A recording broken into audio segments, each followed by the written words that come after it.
안녕하세요. 날마다 주께로 1월 18일 말씀 묵상 보도록 하겠습니다. 오늘 본문은 사무엘하 9장 7절에서 13절 말씀입니다. 우리가 잘 아는 나니아 연대기라는 책이 있는데요. 이 책을 쓴 저자는 C.S. 루이스입니다. 회심하기 전에 C.S. 루이스는 군대에 입대하게 되고 그곳에서 세계 대전에 참여하게 됩니다. 그리고 그곳에서 이 패드라는 친구를 만나게 되는데요. 이 패드라는 친구와 루이스는 한 가지 약속을 하게 됩니다.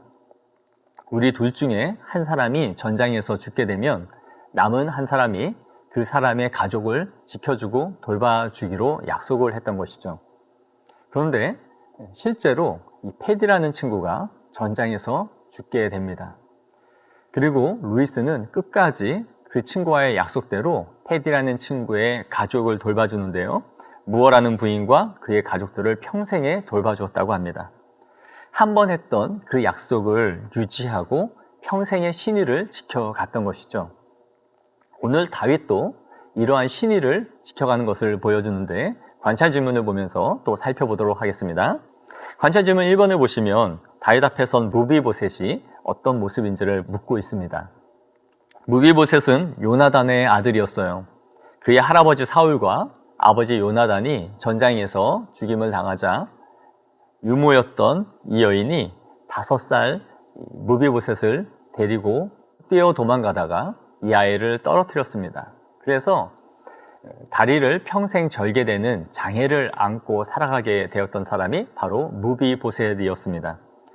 그리고 사울의 죽음으로 인해 다윗이 왕위에 등극하게 되죠.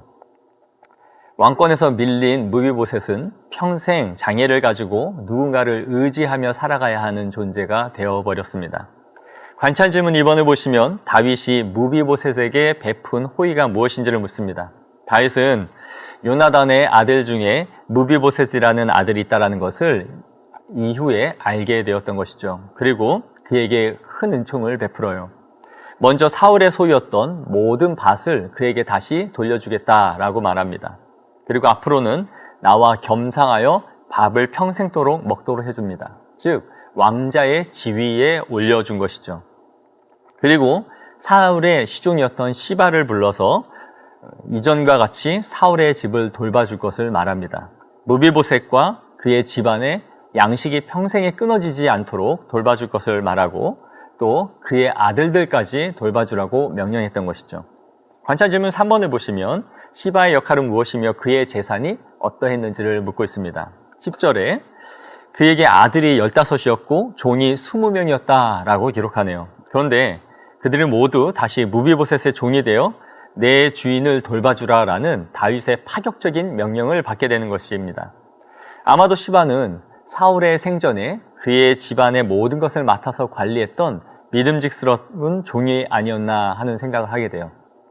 그런데 사울이 죽고 또 그의 가족들도 모두 없어지자 사울의 모든 재산을 그가 돌보면서 지내왔던 것으로 보여집니다. 그런데 다윗이 무비보셋의 재산을 그에게 돌려주라, 그리고 그를 평생에 돌봐줄 것을 지금 명령하고 있는 것이죠. 오늘 말씀을 또 우리가 묵상하고 또 적용해 보기를 원합니다. 왜 다윗은 무비보셋에게 이렇게 큰 호의를 베풀어주고 있을까요? 오늘 본문 7절에 보시면 다윗은 이렇게 말해요. 무서워하지 말라. 내가 반드시 내 아버지 요나단으로 말미암아 내게 은총을 베풀리라. 그가 이렇게 하는 이유는 요나단과 맺은 언약 때문이었습니다. 사무엘상 18장에 보시면 요나단과 다윗은 한 가지 언약을 맺게 돼요. 요나단의 아버지 사울이 다윗을 끊임없이 쫓아다니면서 죽이려고 하자 만약에 너를 해하고자 하는 무언가가 발견되면 반드시 알려주겠다라는 요나단과 다윗 사이에 언약을 맺었던 것이죠. 그래서 사울이 어떠한 계획을 갖고 있는지 그의 속마음을 알 때마다 요나단은 다윗에게 미리 알려주어서 그가 도망갈 수 있게 도와줍니다. 그런데 그런 요나단이 죽고 나자 다윗은 그와 맺은 언약에 따라 그의 자녀를 찾아서 돌봐주고 있는 것을 오늘 본문이 보여주고 있는 것이죠. 마치 앞서서 말씀드린 C.S. 루이스와 그의 친구와 맺은 약속처럼 다윗은 신실하게 이 언약을 이어가고 있는 것입니다.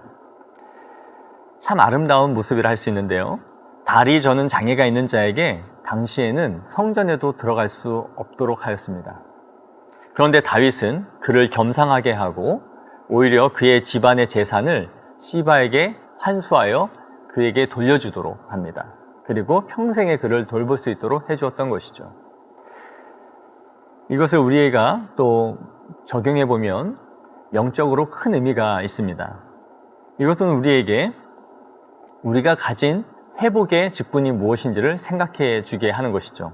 우리 역시도 예수님을 배반하고 십자가에 못 박아 죽인 죄인이었습니다. 그럼에도 예수님은 신실하신 그분의 은혜 언약에 따라서 우리를 회복시켜 주신 것이죠. 다윗이 무비보셋을 찾고 무비보셋을 왕자로 회복시킨 것처럼 예수님도 우리를 찾아주시고 우리의 왕자의 직분을 회복시켜 주신 것입니다. 그래서 주께서 내 원수의 목전에서 내게 상을 차려주시고 기름을 내 머리에 부으셨으니 내 잔이 넘치나이다. 이렇게 우리의 잃어버린 왕으로서의 지위와 명예를 회복시켜 주신 것이죠. 더 나아가 우리가 잃어버린 하늘의 유산들까지 모두 회복시켜 주신 것이죠. 우리의 잃어버린 유산이 뭔가요? 바로 하늘의 기업입니다. 무비보셋이 잃어버린 그의 아버지의 모든 재산을 다시 돌려받듯이 우리도 우리의 죄로 인하여 잃어버린 하늘의 양식과 하늘의 보화를 다시 회복시켜 준 것이죠. 성전에 들어갈 수 없는 절름발이 무비보셋이 다시 회복되었던 것처럼 우리가 영적인 절름발이요 하나님의 성전에 하나님 앞에 갈 수 없는 우리가 주님 앞에 온전히 회복되었음을 영적으로 말씀해 주고 있는 것입니다. 사랑하는 성도 여러분, 우리를 회복시켜 주시고 주님과 함께 더불어 먹고 마시고 살아가게 하신 그 은혜를 우리들이 잊지 않기를 원합니다. 그 은혜를 생각하면서 오늘 하루가 그 은혜 가운데 더욱 깊이 물들어갈 수 있는 귀한 하루 되어지기를 소망합니다.